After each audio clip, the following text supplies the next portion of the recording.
Pilingero Kusinero, Oo. wala tayong almusal. Okay, dito, panoorin mo to. Tama-tama to. Gagawa kita ng mainit-init na almusal since nag-uulan. Okay, ganito. Bilis lang to. Bilis lang.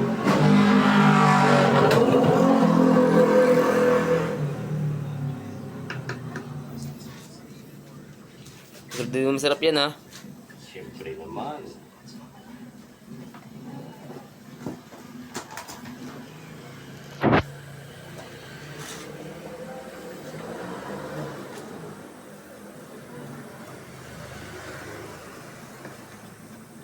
Okay.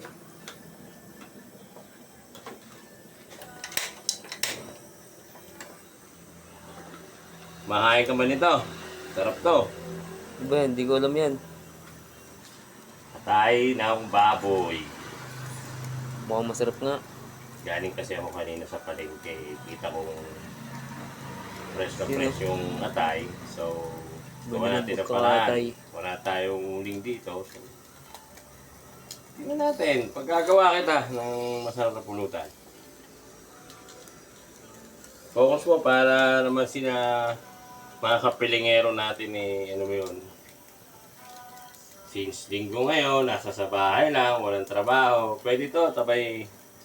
Actually, pwede to sa Saan? sa malamig na beer. Sarap. Habang nagpa-family bonding o kung ano man. Easy lang to, may tutustahin natin.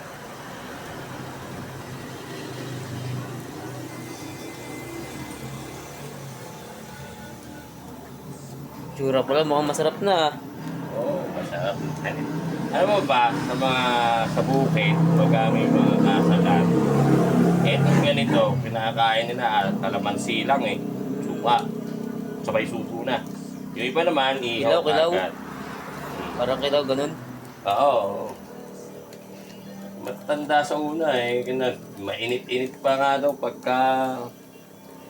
pagkakatay, pagkabiyak ng baboy, kain na nila. Ito, mas masarap kasi to ng half cook. So, ayun. Ham. Post mo muna, post. Post. Dito. Hey.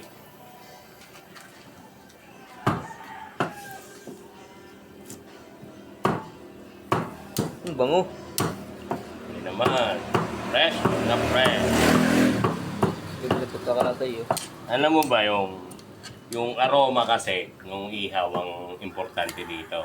Pwede nga to sabi, sakag na lang sa mamantika Alam mo yun, pero ako, kinukuha ko pa rin yung traditional na ihaw kasi importante yung lasa. Parang may pagka-sporty siya. Alam mo?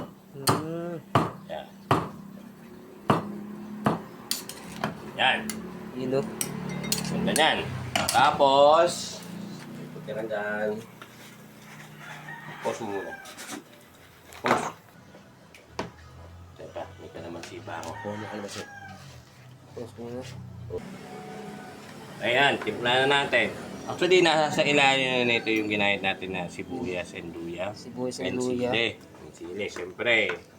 Sili almoranas. Laging di mawala si Elian. Yan. Ano? Kalamansi. Tapos, para masarsa ang ating Yun oh. kain natin ng mayonnaise. Siyempre, hindi mawawala ang sana yun? Ating pamintang durog. Yun oh. Murmura na. Dagdag bango yan, dagdag sarap yan. So, ayan o. Yun oh. Lagyan natin ng konti pang asin. Silin. Yan. Kunti lang. Okay. Pero ka ng masarap na ulam na yung umuulan-ulan. Thank you! This is Pilingero Kusinero. Kung gusto nyo pang matuto ng mga simpleng luto, kaya nito, pwedeng pulutan, ulam, ano lang kayo sa mga video. Thank you! Bye!